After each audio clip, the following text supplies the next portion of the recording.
4:14.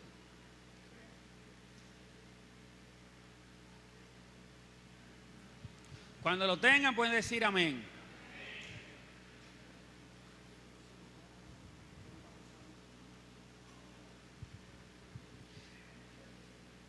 Leemos en el nombre del Padre, del Hijo y del Espíritu Santo. Y será predicado este evangelio del reino en todo el mundo, para testimonio a todas las naciones, y entonces vendrá el fin. Gracias, Señor, por tu amor y por tu misericordia. Gracias, Señor, por tu palabra.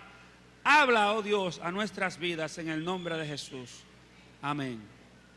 Bien, hermano, este versículo, un versículo muy interesante, pero también un versículo que muchas veces cuesta entenderlo y cuesta interpretarlo.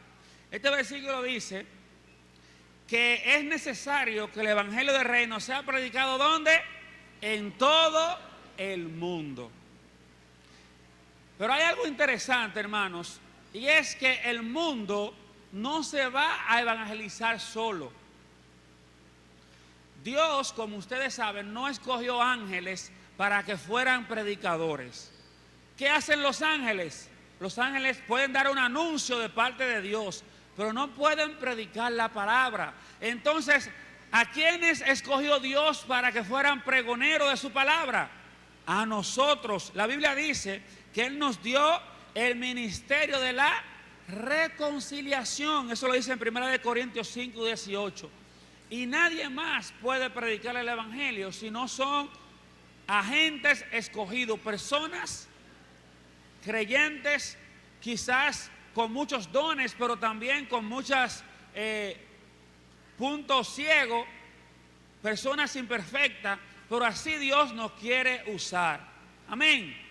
Dios quiere usarlo a usted y a mí para que seamos pregoneros de su justicia.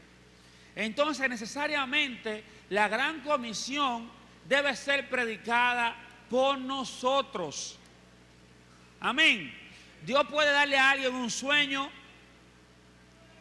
puede darle una visión, pero para poder completar esa obra es necesario que alguien dé testimonio de Cristo. Y esto lo vemos con el escenario de Cornelio y Pedro. Él tuvo la visión, pero ¿quién tuvo que predicarle finalmente? A Cornelio.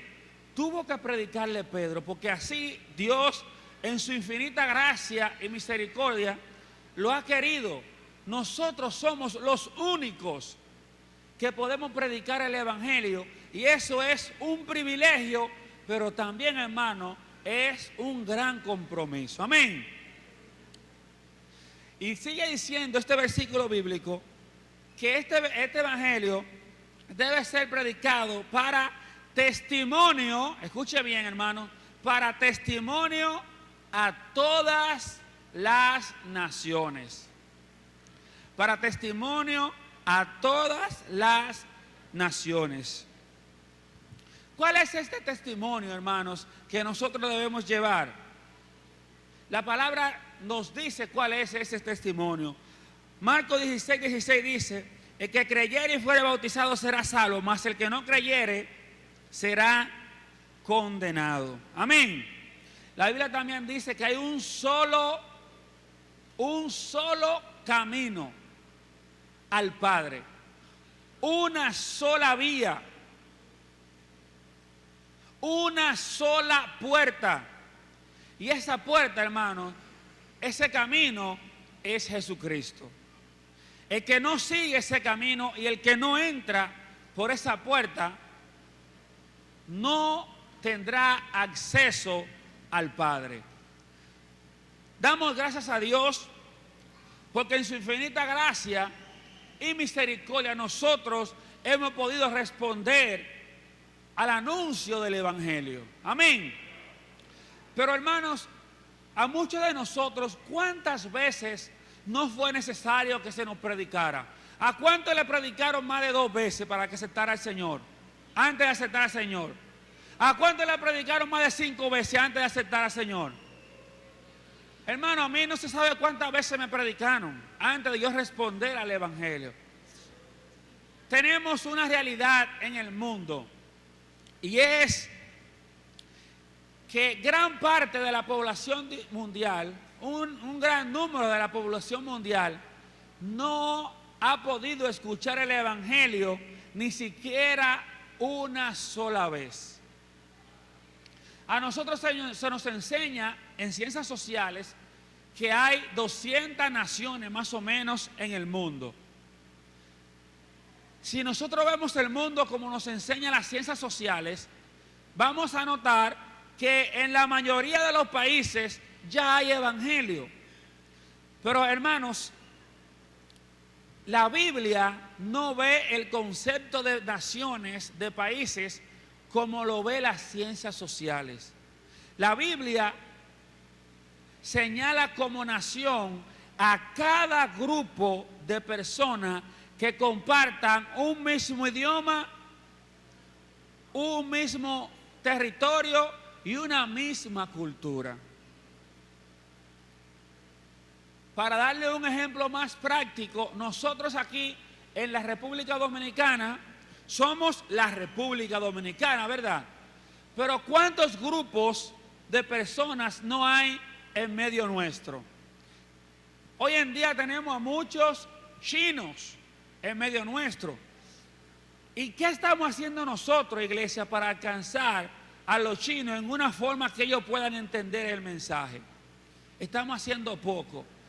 Tenemos ahora muchos venezolanos. Siempre hemos tenido muchos haitianos. Y gracias a Dios que el ministerio Pan y Palabra está haciendo esfuerzo para alcanzar a la comunidad haitiana que tenemos en medio nuestro. Pero nosotros históricamente como iglesia no nos enfocamos tanto en esos grupos. Hablando ya más generalmente, en el país, en el mundo hay, hermanos, 16.954 diferentes grupos étnicos. Según la Biblia, naciones. Según la Biblia hay 16.954 naciones. Y cada nación de esa debe presentársele el Evangelio adecuadamente, según el versículo que acabamos de leer de Mateo 24:14, que dice, para testimonio a todas las naciones. No a todos los países, sino a todas las naciones. Amén. De modo que Pan y Palabra ahora tiene un reto. Vamos a ver cómo trabajamos también con los chinos. Amén. Pero Pan y Palabra yo le voy a dejar un reto mayor. Y ya le voy a hablar en el marco de nuestro llamado a la selva amazónica peruana. El Perú es un país grande. Y en el Perú hay muchas iglesias grandes, así como esta. Pero Perú es como si fueran 3 países en uno. Porque está la costa, todos los pueblos que están a lo largo de la costa. Ahí el evangelio es bendecido y el evangelio es próspero. Pero luego de la costa, entonces están esas grandes cordilleras de los Andes, está la sierra. La realidad, hermano, de la sierra es muy diferente a la realidad de la costa. El evangelio en la sierra no es tan bendecido como es en la costa, hermano. Porque de alguna forma es mucho más difícil llegar hasta la sierra. Pero luego que uno pasa la sierra peruana, que uno vuelve y baja, alejándose de la costa, luego que uno baja, está entonces lo que es la selva amazónica. Nosotros, mi esposa y yo, estuvimos allá en agosto del año pasado en un viaje exploratorio. Como ella le compartía, cuando nosotros nos hablan de selva, pensamos en anaconda, pensamos en leopardo y pensamos en todas esas cosas, ¿verdad? Entonces, quisimos ir a ver cómo podíamos nosotros servir mejor a esa gente, ¿verdad? En ese viaje nosotros descubrimos muchas cosas interesantes de cómo la iglesia dominicana, la obra nacional, puede involucrarse para bendecir a esas comunidades nativas que hay allá en la selva amazónica. Perú tiene alrededor de 74 grupos étnicos. Y al lugar específico donde nosotros fuimos, que se llama Yurimaguas, un pueblo de la selva, ahí convergen alrededor de 5 diferentes grupos nativos. Son naciones según la Biblia, tienen su propio idioma y su propia cultura. Dentro de esos grupos hay un grupo en particular que se llaman los chayahuitas. Hermano, ese grupo, los chayahuitas, no han tenido la presentación del evangelio como nosotros la hemos tenido. No tienen personas que le prediquen, no tienen iglesias, no tienen misioneros que estén anunciando el evangelio en medio de ellos. Para traerlo a un contexto más claro, nosotros como país, como República Dominicana, vimos el evangelio de Jesucristo pleno, como nosotros lo conocemos ahora, y en español, después de el año 1905, más o menos. Antes de esa fecha, conocíamos 2 formas del evangelio. Primero, la iglesia tradicional, la iglesia católica, que lo trajo con el descubrimiento de América. Y segundo, los ingleses que estaban principalmente en Samaná, pero predicaban para ellos mismos en inglés, de tal forma que nosotros no éramos bendecidos por esa predicación. Ahora bien, a partir de 1905, 1908, comienzan a llegar los primeros misioneros a bendecir a la República Dominicana. Hermano, antes de ese tiempo, todos nosotros podíamos considerarnos condenados a una eternidad sin Cristo, porque nadie nos había predicado.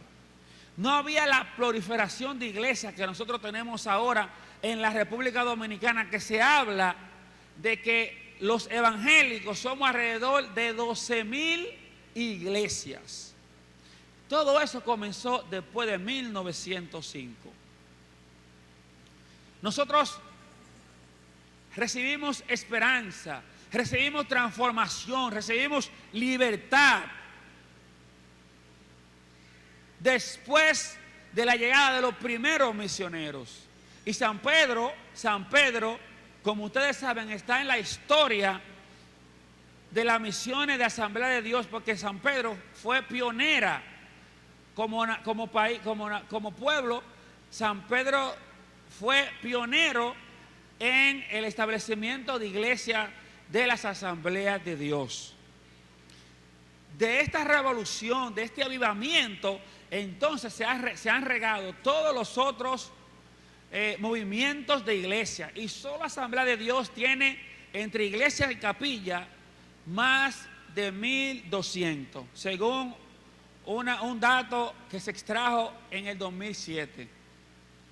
Así, hermanos, que nosotros hemos sido grandemente bendecidos por el evangelio de Jesucristo. ¿Cuánto dan gloria a Dios por eso?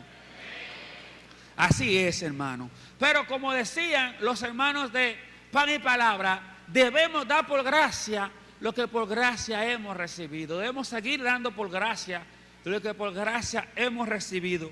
Y la iglesia de Jesucristo, debemos comenzar a apuntar a aquellas personas que nunca han escuchado el evangelio de Cristo, como antes fuimos nosotros mismos. Y dentro de esos grupos están los chayahuitas. Los chayahuitas, hermanos, son una comunidad nativa de la selva amazónica peruana que según el censo del país son 16,000 habitantes, pero según unos misioneros norteamericanos que viven en Yurimagua, los yayagüitas son más de 50,000 personas.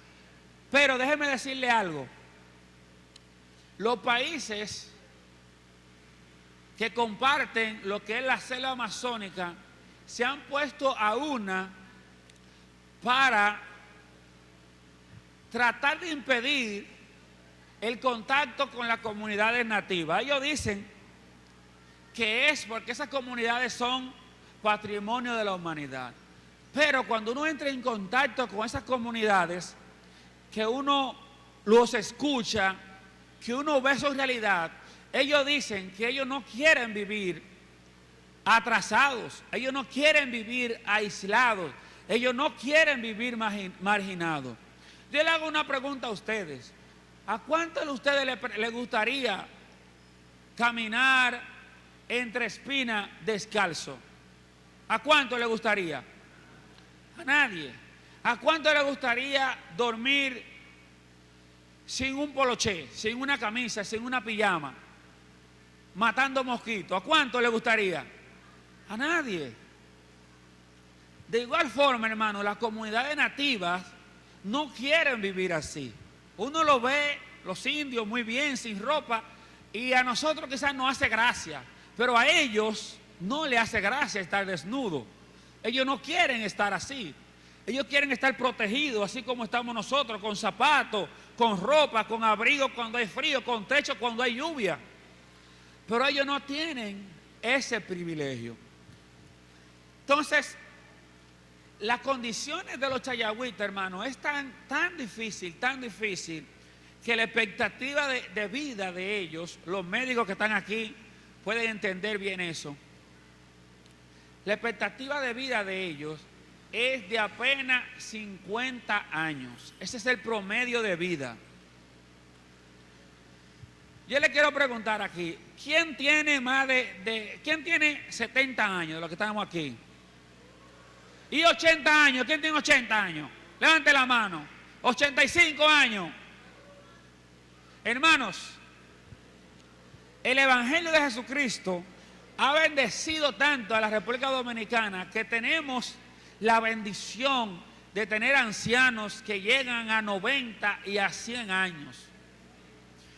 Una persona, un hermano de los que está aquí, que tiene 85 años, ha vivido 2 veces lo que alcanza a vivir un chawi.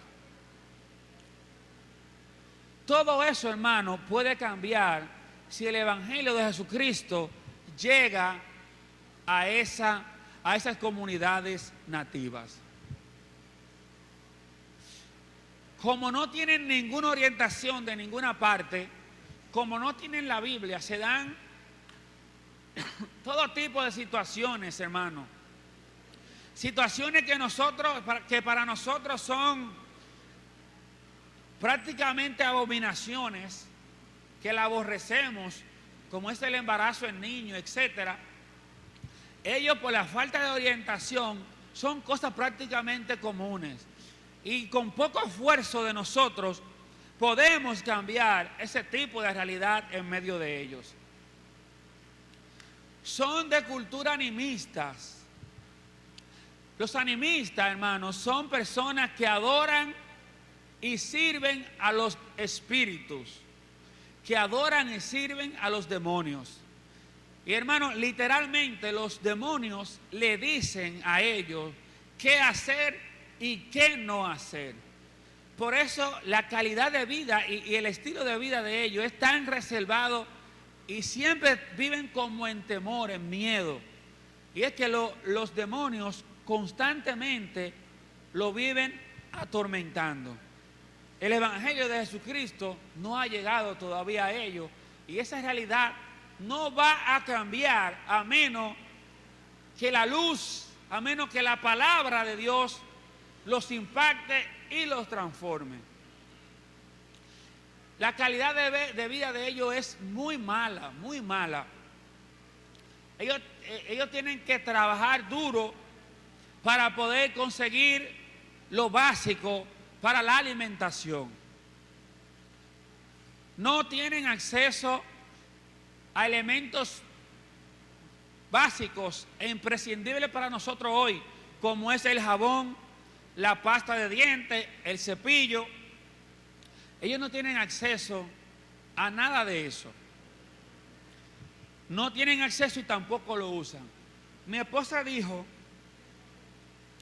que ellos se ponen una ropa y literalmente hasta que esa ropa no se les rompe encima, ellos no se la quitan, porque ellos se tiran en el río con la ropa y salen y siguen su vida normal con la misma ropa sin quitársela, y cuando se les rompe es que ellos tienen la oportunidad de deshacerse de esa, y dichoso si aparece otra muda de ropa.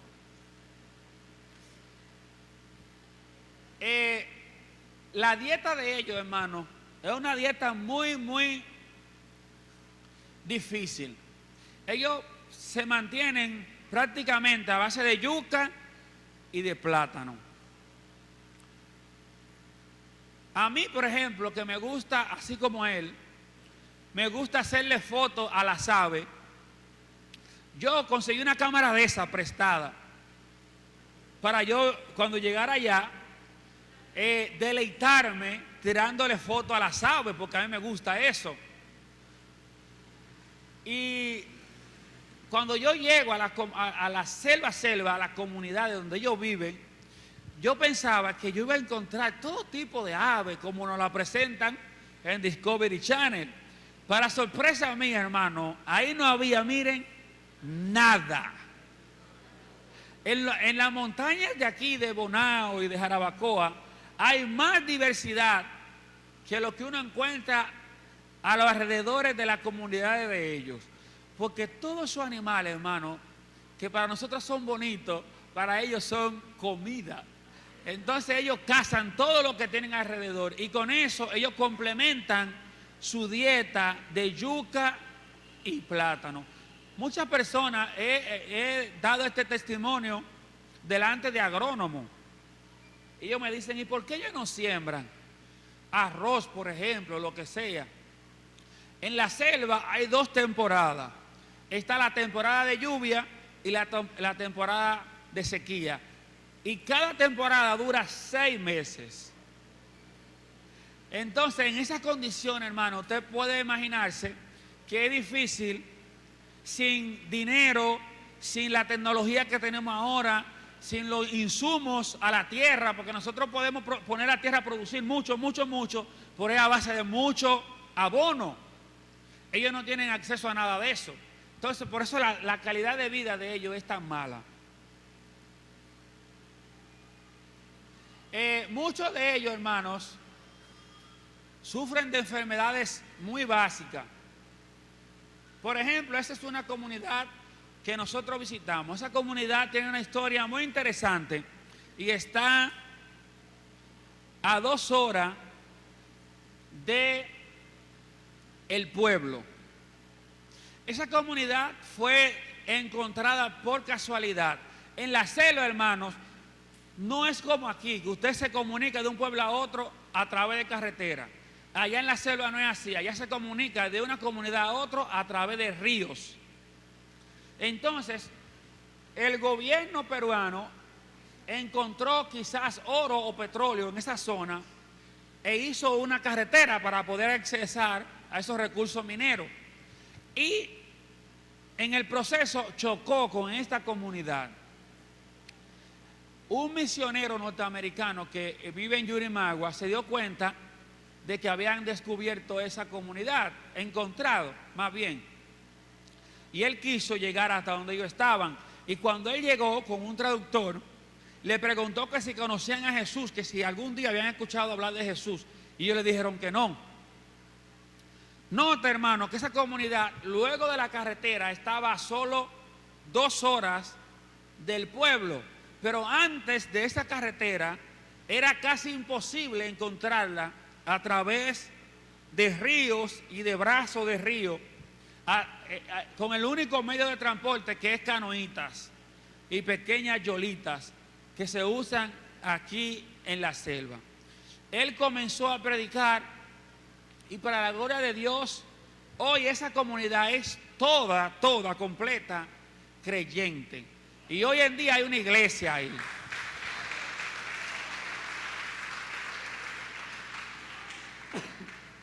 Hermanos, es muy fácil ganarse una comunidad chayagüita. Ellos forman pequeños grupos que van de entre 25 habitantes por comunidad hasta 300 habitantes. Pero esos grupos están regados en la selva. Pero es muy fácil ganarse una comunidad de esa. Porque solo hay que ganarse a una persona. Si usted se gana al cacique, y debe ser a través del cacique, porque no puede predicarle, no puede hablar con nadie más que no sea el cacique. Si usted se ganó al cacique, automáticamente, hermano, usted se ganó a toda la comunidad. Así, hermano, que nosotros tenemos las estrategias, tenemos las condiciones, tenemos todas las facilidades para ejercer un ministerio efectivo en medio de los chayagüitas. Porque Dios ha puesto las condiciones y ha puesto los recursos. Amén. Así que fue una experiencia preciosa compartir con esa comunidad. Pero descubrimos algunas cosas estando ahí. Y una es que la calidad, la salubridad de ellos es exageradamente mala. Como no tienen orientación sobre higiene ni nada de eso, los niños lo que hacen es que se tiran en el río y salen. No se enjuagan, no se lavan, no se trujan, nada. Aquí, ustedes quizás algunos pueden apreciar una niña que tiene como un paño en la cabeza. Nosotros, una costumbre aprendida de Castillo de Rey, y yo sé que Zacarías puede dar testimonio de eso, nosotros teníamos que tocar a los niños, como bendecir a los niños a través de nosotros imponer nuestras manos. Y nos quedamos con esa costumbre. Cuando comenzamos a tocar a los niños, yo me di cuenta que la cabeza de ellos no era lisa, sino que tenían como cositas. Cuando observé más de cerca, descubrí que eran como úlceras que tenían en la cabeza. Pero eso eran todos los niños. Y luego llegó esa niña con ese pañito en la cabeza y por casualidad yo le vi la cabeza a la niña. Toda la cabeza de ella estaba llena de úlcera, de llaga, de nacío. Y así, hermano, la tenían todos los otros niños. No tan mal como ella, pero ninguna cabeza de los niños era plana, lisa, así. Porque los parásitos, la calidad de vida de ellos es muy mala. Hermano, ¿y cómo se resuelve eso? ¿Cómo lo resolvería Pan y Palabra? Con un operativo médico, dándole una buena instrucción de cuidado personal. Y así de sencillo, hermano, uno puede bendecir a estas comunidades. El versículo que leímos dice finalmente: